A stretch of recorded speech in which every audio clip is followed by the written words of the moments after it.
In 2006, $20,000 equaled roughly 33 ounces of gold at spot price. At today's prices, those Only 1 minute ago, the palace released the statement Britain had feared. It was brief, controlled, and carefully written. But behind its restrained language was an update serious enough to change the royal schedule almost immediately. According to this dramatized account, Buckingham Palace confirmed that King Charles's ongoing health battle had forced a significant review of his public duties. No detailed diagnosis was included. No private medical information was revealed.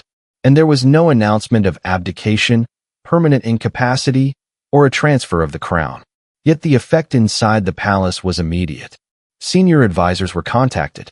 Engagements were quietly reconsidered.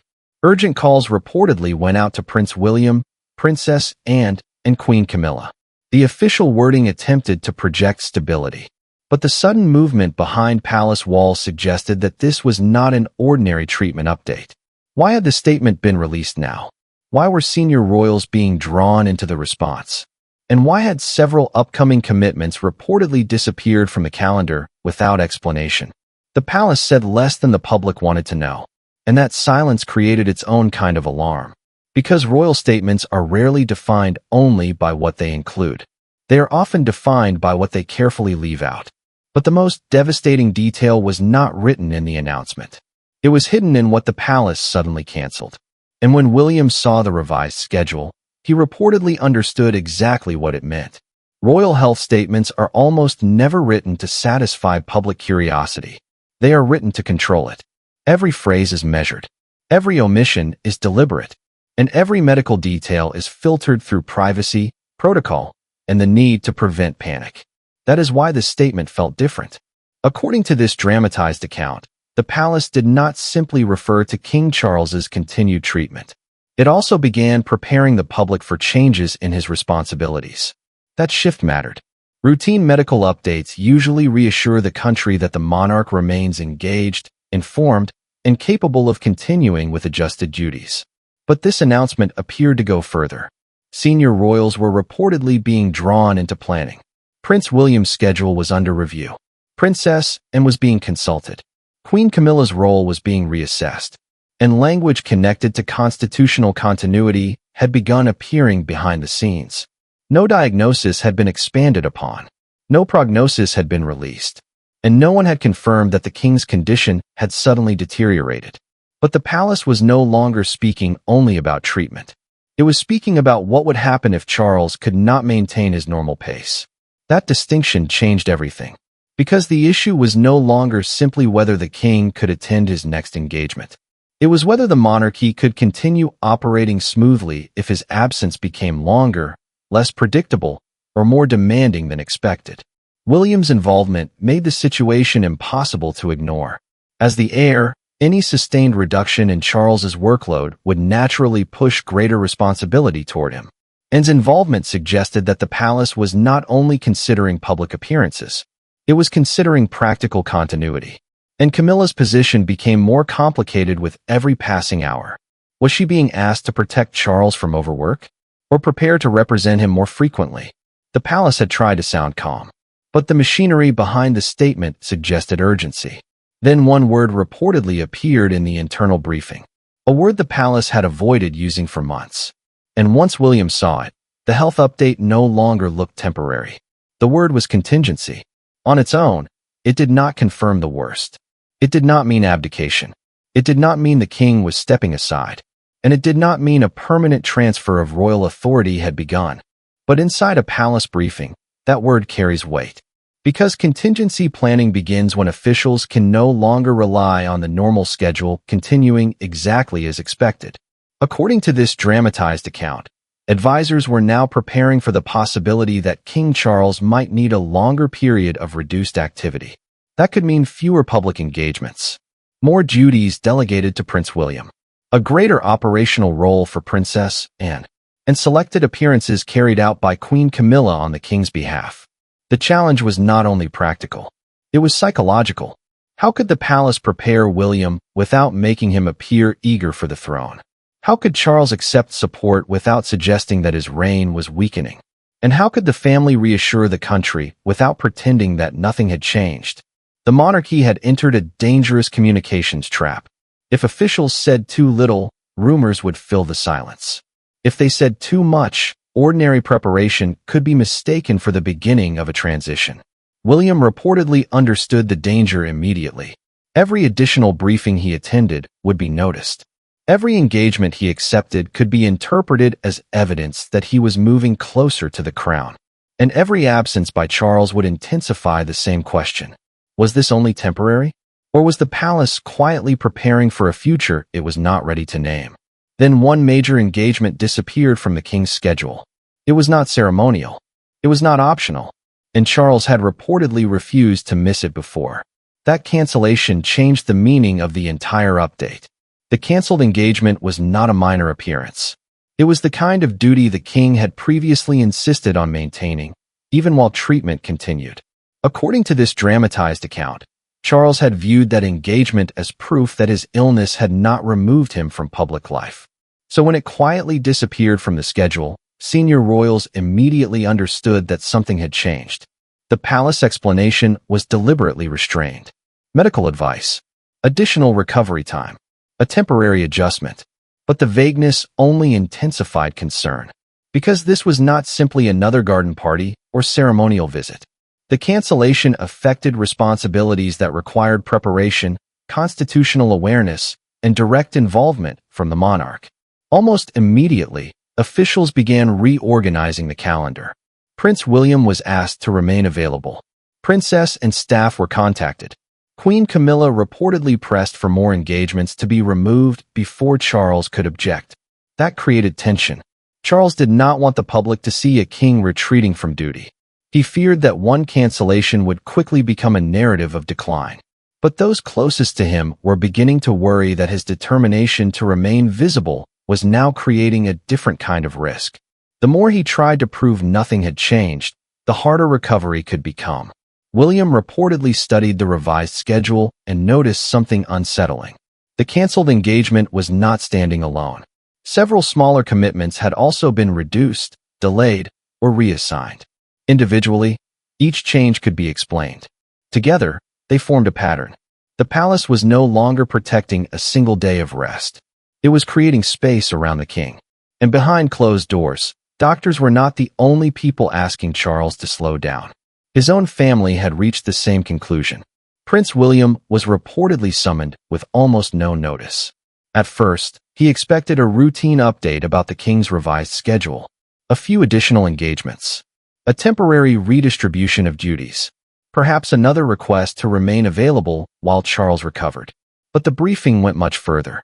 According to this dramatized account, palace advisors laid out a list of responsibilities that could soon move toward William if the king's reduced schedule continued.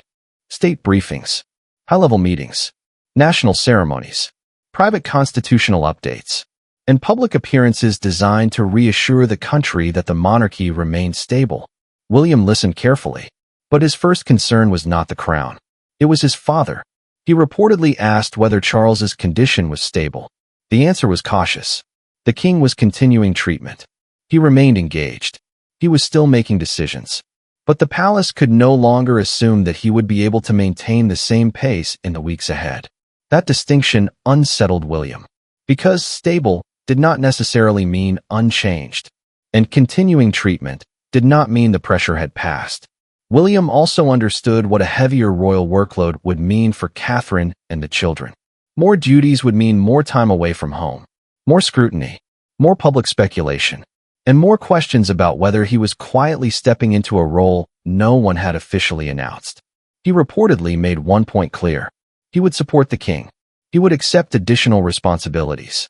But he would not allow the palace to treat his family as though a transition had already begun. Then William asked the question everyone in the room had been avoiding.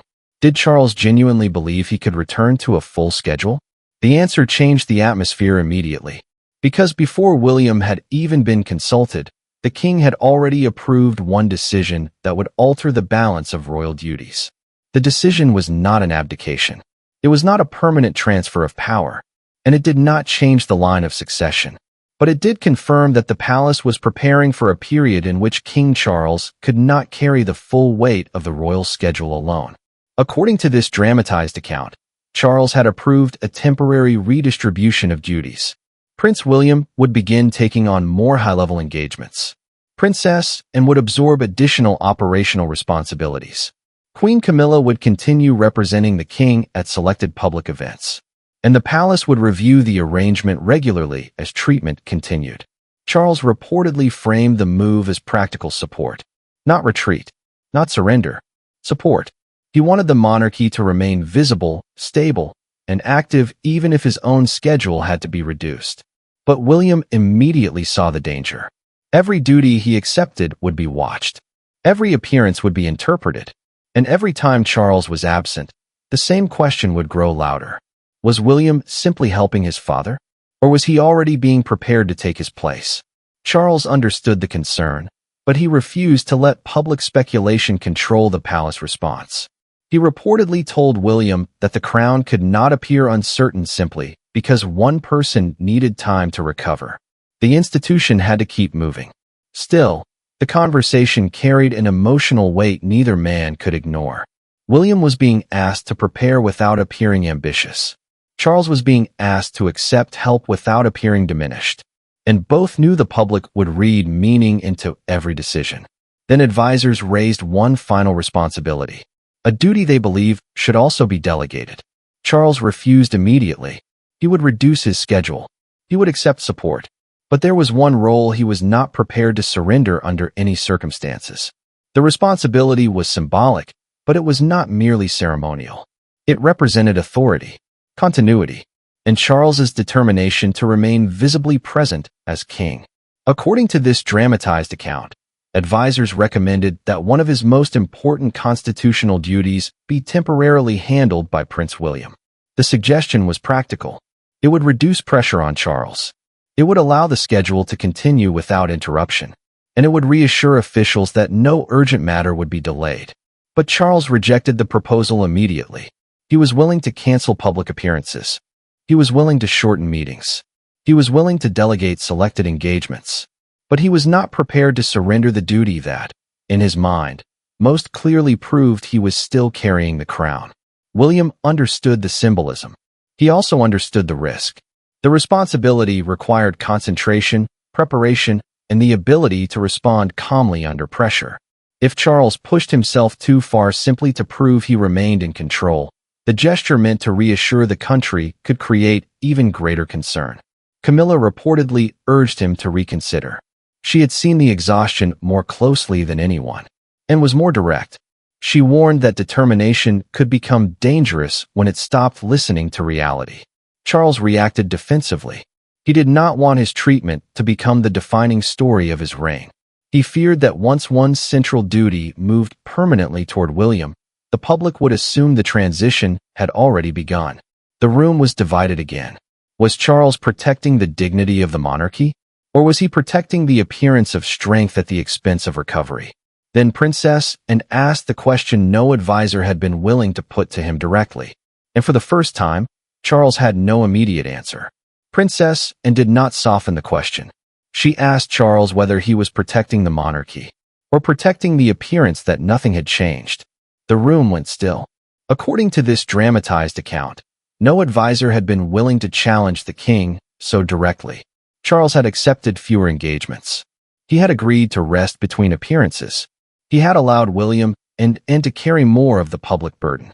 But every time the discussion reached the duty that mattered most to him, he drew a line, and believed that line had become dangerous. She reminded him that leadership was not measured only by endurance. Sometimes it was measured by knowing when to let others help. Charles pushed back. He argued that the country needed to see stability. A king who surrendered too many responsibilities at once could create more fear than reassurance, and understood the concern. But she challenged the assumption behind it. What if exhaustion created a greater risk than absence? What if one visibly difficult appearance damaged public confidence more than a carefully explained period of reduced duty? And what if the family spent so much time protecting the image of strength that they ignored the person carrying the burden? William supported the substance of Anne's argument, but he chose his words carefully. He did not want his father to believe he was waiting for more authority. Camilla no longer remained silent. She had watched Charles push himself through treatment, briefings, and public obligations. Now she reportedly told him that accepting help was not the same as giving up. The argument was no longer constitutional. It had become personal.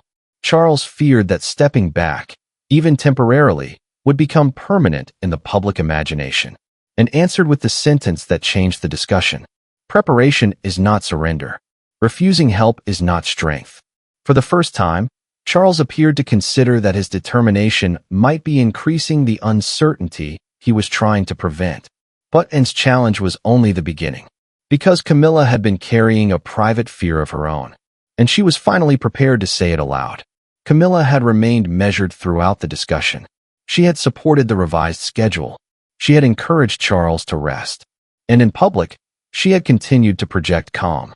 But behind closed doors, her concern had reportedly grown far deeper than anyone realized.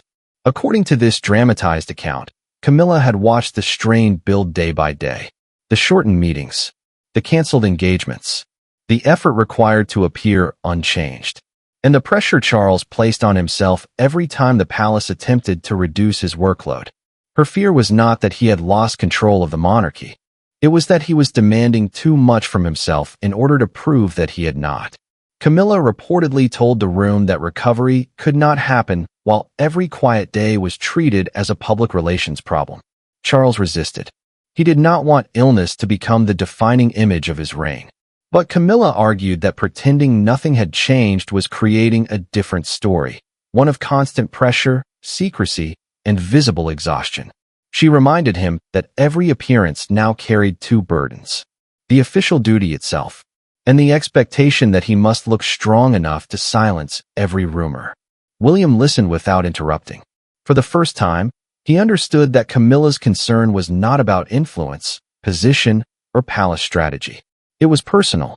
She was afraid that Charles's determination to protect the crown was slowing the recovery he needed to continue carrying it, and supported her. She argued for a clear structure rather than daily negotiation. A schedule Charles could not quietly expand, protected recovery time, and responsibilities reassigned before exhaustion forced the decision. Charles looked increasingly isolated, not because the family had turned against him, because they had finally united around one message. He could not fight treatment, public expectation, and the full royal workload at the same time. Then a new medical recommendation reached the palace. It was broader than another canceled engagement, and it turned a difficult family conversation into an immediate royal decisive. The new recommendation was not dramatic in its wording, but its implications were impossible to dismiss. According to this dramatized account, the king's medical team advised a more structured reduction in public activity. Not one canceled engagement, not a few quieter days, a clear recovery plan. The recommendation reportedly called for longer periods of rest, fewer back-to-back appearances, and a temporary reduction in duties that required extended preparation or travel. It did not confirm an immediate crisis. It did not suggest that Charles could no longer serve, and it did not establish a timetable for any permanent change. But it did make one thing clear. The palace could no longer treat each cancellation as an isolated decision. A broader adjustment was now necessary. Charles reportedly attempted to negotiate. Could certain meetings remain? Could ceremonial responsibilities be shortened rather than reassigned? Could the palace avoid using language that suggested reduced capacity? Medical advisors remained firm. The purpose of the recommendation was not to remove him from public life. It was to prevent recovery from being repeatedly interrupted by the pressure to appear unchanged. Camilla supported the plan immediately. Princess Anne argued that clear limits would protect both Charles and the institution. William understood what the decision meant for him. His own schedule would expand again. More briefings, more national appearances, more moments in which the public would study his every movement for signs of succession. The palace communications team began drafting an official update. But the problem was no longer simply what Charles would stop doing. The phrase was temporary limitation of duties. To palace advisors, it sounded precise, responsible, constitutionally careful. But to William, it sounded like the beginning of a transition announcement. According to this dramatized account, the communications team had prepared several versions of the update. One focused almost entirely on continued treatment. Another emphasized that Charles remained fully engaged in state matters. But the strongest draft acknowledged that some duties would now be limited, delegated, or postponed. That was where the disagreement began. William believed the wording would dominate every headline. The public would not hear temporary. They would hear limitation. And within minutes, speculation about abdication, incapacity, and succession would overwhelm everything else. Princess Anne disagreed. She believed excessive reassurance would create a different problem. If the palace claimed that nothing significant had changed while the royal schedule clearly showed otherwise, public trust could weaken. Camilla wanted the update to remain personal and private. She did not want Charles's treatment reduced to constitutional language. Charles wanted control. He refused to allow advisors to write a statement that made him sound absent from his own reign. The room was divided over one central question. How much truth could the palace reveal without creating fear? Too little, and the statement would look evasive. Too much, and careful preparation could be mistaken for collapse. William asked that all language suggesting reduced capacity be removed, and insisted the public deserved an honest explanation for the canceled duties. Camilla wanted the focus placed on recovery. Charles wanted the message to preserve dignity. For several tense minutes, no draft satisfied everyone. Then Charles took the statement himself, removed one sentence, rewrote another, and added a personal message built around three ideas: gratitude, duty, patience. He acknowledged that treatment would affect his schedule, thanked the public for its understanding, and made clear that his commitment to service remained unchanged. The message avoided language suggesting abdication or permanent withdrawal. The king was not disappearing. He was adjusting. But behind closed doors, the palace was preparing for more. William was instructed to attend additional constitutional briefings, while his public schedule began expanding. More engagements were reassigned to him, and took on additional duties, and Camilla remained close to Charles during treatment. Officially, it was described as temporary support, yet the pattern was becoming difficult to ignore. Every William appearance created speculation. Every Charles absence made the future feel closer. Catherine tried to protect family life, but even George began noticing that his father was leaving earlier, returning later, and taking private calls. The real crisis was no longer only about Charles's health. It was about how uncertainty was changing the entire family. Charles remained king. No abdication or permanent transfer had been announced. But William carried more responsibility and became the practical stabilizer. Camilla protected Charles from overexertion, and Catherine shielded the children from palace anxiety. A crown may be carried by one person, but a royal crisis is carried by an entire family. So is the palace simply supporting King Charles through treatment, or quietly preparing William for responsibilities that may arrive sooner than expected? It may appear quietly, in the next cancelled engagement, the next duty reassigned, or the next time Prince William is asked to stand where his father was expected to be. Subscribe to Royal Latest Report for the next development.